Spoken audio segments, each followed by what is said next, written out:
Y'all, hey, so here is my 6 month weight loss update. For those of you who don't know, I had bariatric surgery October 16th, 2023. And I chose to share my journey with y'all because when I was looking into it, I was watching a bunch of videos and I wanted to know all the details. So here I am sharing my journey, right? So I had October 16th. I was 374 pounds. Um, 6 months later, I am 68 pounds lighter. Thank God. Um, so I went to the doctor today. I lost 68 pounds. Um, One thing is that I wanted to lose more by the time I went back to see my doctor.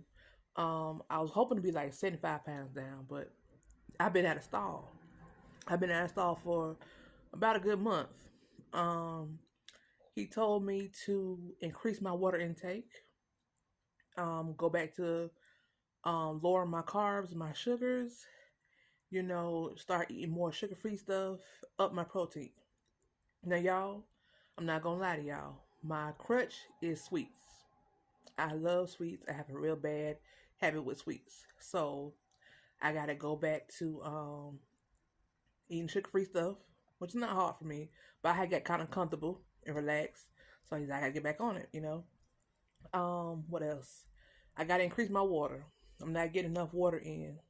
I'm not necessarily dehydrated, but I need to up it. He said that will help reset my weight so I can start back losing again. Um, and I gotta cut back on the carbs. So yes, that's what I gotta do, and I also got to increase my vitamins, my vitamin B12 and calcium. I definitely have to. I still take that, but I need to increase it. So I'm working on that.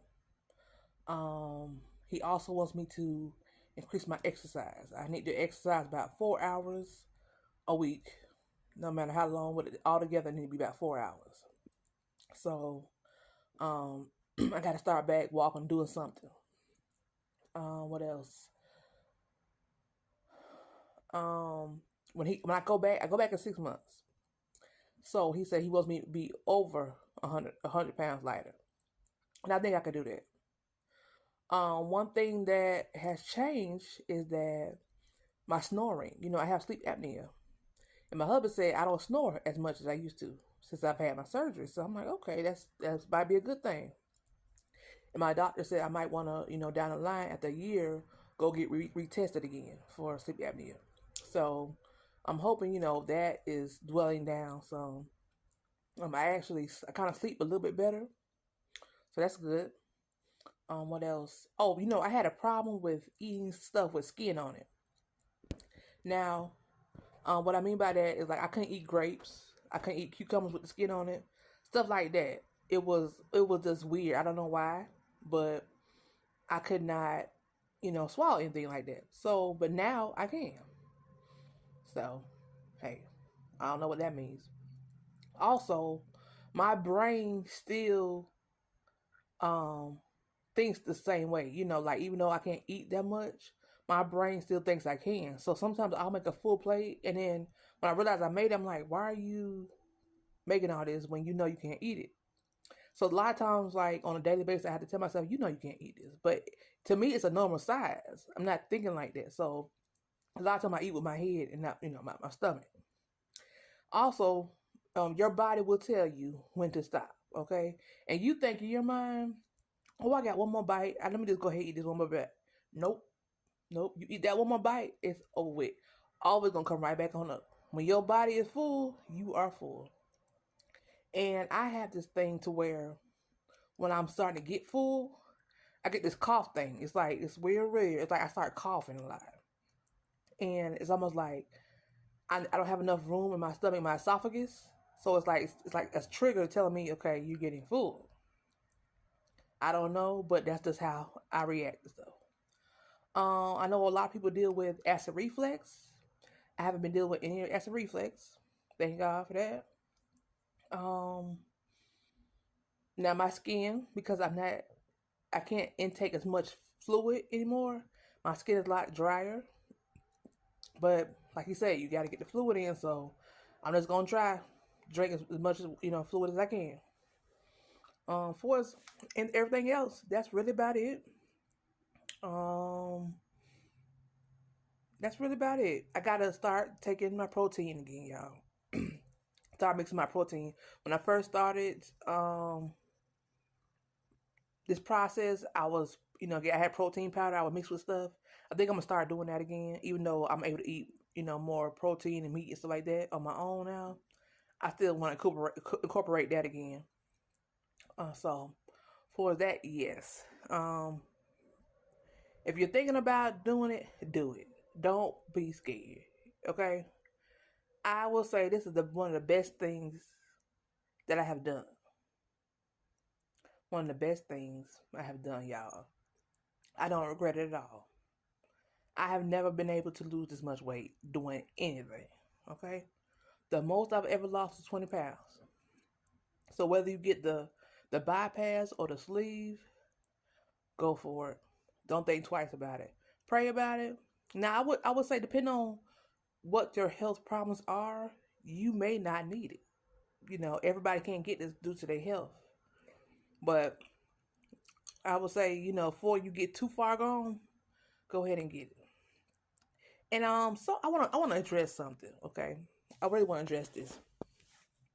Somebody was saying like, how does anybody let themselves get this big? And let me say this: beauty is an eye beholder, okay? And for me, I can't speak for nobody else but me. I um since I was a little girl, I always felt like the odd person. You know what I'm saying? So I always felt like I never was accepted or never fitted in. Okay, so I always had insecurities about myself outside of my weight. Okay, now I was not always big, but I was bigger than my average size. Age. And also, I had skin issues. I have psoriasis. So, coming up, my skin would change. I would have patches on my skin. It'd be dry with this color. So I had insecurities because of that. Okay. All right. Then as I got older, I, shape, start gaining more weight. So I got, stretch marks, dents, lumps, rolls, whatever. Okay. And so I chose not to dwell on my insecurities. Because the saying, how can anybody love you if you don't love yourself? I choose to accept myself for who I was and tried to love every bit of all my imperfections. You get what I'm saying? So by me not focusing on that, over time, I guess I just let myself get bigger, right? Then on top of that, I had gotten in a relationship to where the person you diminished my self esteem. My self esteem was he made me feel like I was less than a woman, and all my imperfections. He focused on that and made me feel real little. So when I left that relationship, I had to build myself back up. Okay, and it didn't take long, but being a bigger woman ain't never stopped nothing. Ain't never stopped nothing. I ain't never had no problem getting nobody. So, to me, my weight was not really a big issue. But what happened was I started feeling the weight, okay? And when you start feeling the weight, that's when you're like, okay, wait a minute, and I got kids. I'm trying to live as long as I can. My back aching, knees aching, shortness of breath, just being able to do simple stuff, you get tired easily. So I started feeling unhealthy. You know, there are a lot of big people who are more healthy than a skinny person. And there's a lot of skinny people who, you know, are a lot, are less unhealthy than somebody else. So it ain't really a size thing. You get what I'm saying? But I saw that if I didn't do something soon, that I was gonna be on the deep end. Okay, I was gonna be on my 600-pound life. Like the people on the show, they can't even get up out of bed. They gotta walk with a walker. Like I saw myself get to that point, and I said I gotta do something because all the natural things I'm doing it ain't working. And I have a big issue with consistency in a lot of areas of my life. So me sticking to just a diet was not gonna cut it. I needed some help. All right. So that's pretty much my story in a nutshell. Okay.